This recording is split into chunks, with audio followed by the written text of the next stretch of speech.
back to another episode of TVD Crafts with Gabriel. I of course am Gabriel, and today we will be working on one of the Hasbro Star Wars The Black Series Phase 2 Clone Trooper and Battle Droid 2-pack. You have no idea how many times I had to say that. We're going to be going ahead and turning this plain white Clone Trooper to a 2/12 and turning this Battle Droid into a Commander. Now, since I have two of these 2-packs, I was already able to prep the figures for paint ahead of time, just in an attempt to save time in the video. As you can see, we have all the parts here, including the Battle Droid in the back, and we're just going to jump right into it. Now, it was fairly easy for me to get the symmetry right on the clone. Battle Droid was even easier. The circle did turn out a little oblong, but that's alright. After the weathering, it wasn't a big deal. And we are also going to be weathering up the second Battle Droid that I have that I showed in the first. Without further ado, let's get right into it. I of course started with the Battle Droid. It was the easiest thing.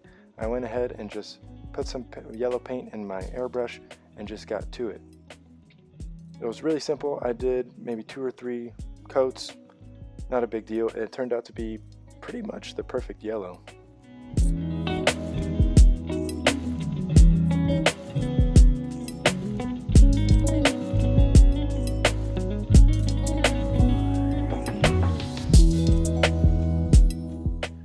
With the 2/12 Trooper, I had a couple avenues I could have taken.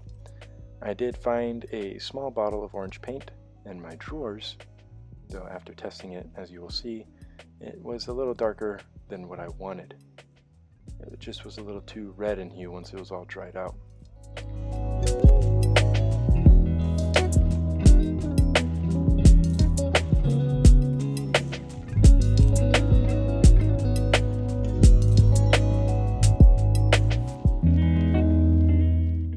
So what I ended up doing was taking this bottle of hyaluronic acid that my wife gave me after she was done using it, made sure I cleaned out all the oil with alcohol, didn't want any residual oil in there getting mixed in with the paint, and I went ahead and mixed in red and yellow, because after all, I did go to elementary school. I do know how colors work to a degree. I am not a color theorist, but I know that much at least. So after I had it all mixed up, I added some of the airbrush paint thinner, so it would flow through the airbrush just fine, and just got to it.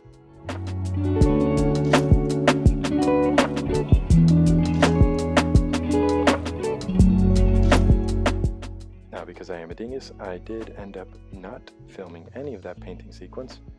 Instead, I had about 5 minutes worth of footage of absolutely nothing. So we're just going to go ahead and move on to how they look afterwards. And here's what they look like after they were all painted, pre-weathering of course. The Clone Trooper here looks great. I was absolutely elated. The Battle Droid, the yellow is pretty much perfect, but the clone, the orange is actually quite dark. Now, it doesn't look quite as dark in person as it does on camera. I'm not sure why. As I said earlier, I'm not a color theorist. I guess I just don't actually know what I'm doing. I'm just kind of winging it, honestly. But like I said, the orange is not quite as dark in person. It clearly is not near film accurate, however. That being said though, it works for my collection, and I think that maybe I had the 2/12 Clone Trooper from Lego in mind, because the orange they use is pretty close to this. I mean, you can see here the bottle, the paint in the bottle is quite a bit lighter than what is on the figure. I think it's just something to do with how it dried. It just didn't turn out quite right. But it is for my collection.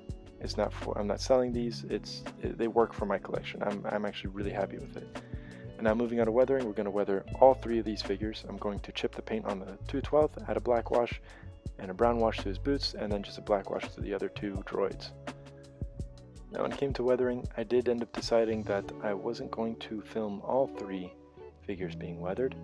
I did this because I wanted to save time. However, had I noticed that I neglected to film the airbrushing of my 2/12 Trooper, I probably would have done all 3 on camera. Hindsight's 20/20. Funny enough, if you guys watched my review, you know that the Commander droid here is the droid that broke in half. I received it broken in half in the box. And while I was weathering, I was a little too aggressive, and he broke right again. So I'm going to do something a little different for the putting him together. I'll probably run a rod through that, make a YouTube short here eventually. But with the droids, I just did a quick black wash, dried it up, made them look nice and dirty, added some little details here and there. And with the clone trooper, I went ahead and chipped some of the paint here and there. Less is more with him. I gave him a black wash all around, and then a little brown wash on his boots. With all three figures, after I applied the black wash, I did go ahead with an alcohol Q-tip and wipe away a lot of the black wash in the raised areas.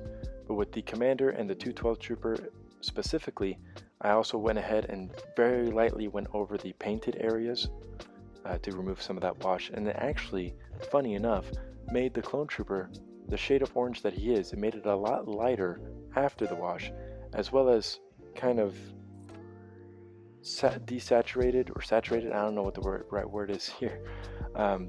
It made the yellow on the battle droid a lot more yellow and less of that kind of school bus yellow, which is pretty neat. But with all that done, it's on to the glamour shots. Thank you all for watching. I hope you enjoyed the video as much as I enjoyed making the video. Now I know that the 212th Trooper is not entirely accurate to the film, Revenge of the Sith, but it is my collection and it makes me happy. I'm absolutely over the moon with how he looks. The battle droid as well, I do need to fix him. He is still broken. Here later on you'll see that he's being held together with some wire. But again, I am absolutely over the moon with this. It is my collection and these make me happy for my collection. So if you did enjoy the video, please leave a comment down below, like, subscribe for more, and I'll see you on the next one.